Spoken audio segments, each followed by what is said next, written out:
je m'en souviens, tu n'as pas mis le parloir chrétien, c'est dommage. Si, j'ai mis le parloir chrétien, bien sûr. Jean-Rodolphe n'est jamais allé au parloir chrétien. Ah, c'est sympathique. Si, j'ai mis le parloir chrétien. Le parloir chrétien, c'est à côté de la place Saint-Sulpice.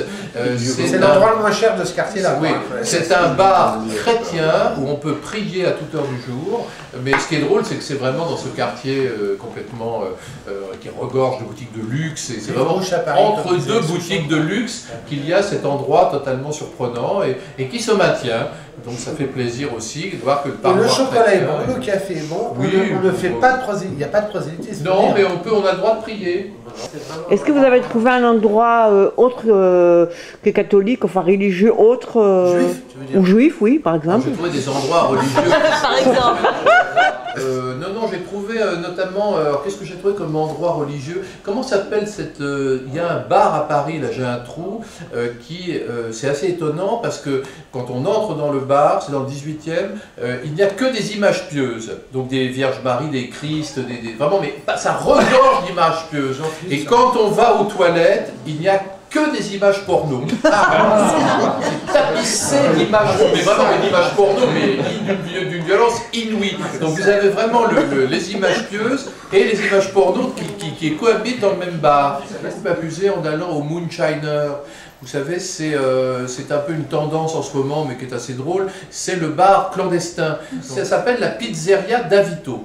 Donc vous arrivez, c'est une pizzeria, vous rentrez, il y a des gens qui mangent des pizzas, je n'ai pas goûté, bon voilà. Et puis là, vous êtes censé, c'est un peu comme, vous savez, le tiroir, vous êtes censé savoir. Et donc au fond de la Pizzeria Davito, vous avez l'entrée de la chambre froide. Vous entrez dans la chambre froide, et là il y a donc des tonneaux de bière, des canettes de coca, enfin ce qu'on trouve dans une chambre froide. Au bout de la chambre froide, vous avez une petite porte.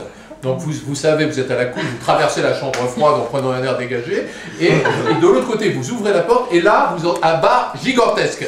Un bar incroyable, avec des décors bizarres, du jazz, des cocktails expérimentaux, une ambiance absolument incroyable, c'est le Moonshiner.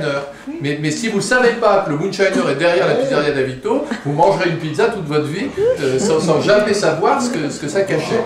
Donc voilà, donc ça j'aime bien. Et alors aussi, il y a un endroit incroyable, mais alors là c'est hallucinant à cause de l'adresse, c'est le bar, Anne, nous y sommes allés, qui est rue de Condé. C'est là où je t'ai amené. Et alors le bar... Dans le noir, on était là. Alors on est dans le noir total. On est dans le noir total. Et donc, alors le bar n'est pas signalé à l'extérieur, c'est-à-dire qu'il n'y a rien écrit. C'est une porte, on sonne, c'est une porte, la porte s'ouvre, là on voit un ray de lumière, un Bouddha dans la pénombre, et là on vous guide à tâtons, et vous vous asseyez, et là on vous dit qu'est-ce que vous voulez boire, un coca, et le coca arrive comme ça, vous voyez qu'on arrive devant vous comme ça, donc vous arrivez à le boire, et là vous êtes, mais on ne voit rien. Et tout cela on trouve dans votre livre? Bien sûr, tout ça c'est des adresses. Normalement, ces livres-là devraient être terriblement bien vendus. Bah écoutez, oui, j'espère.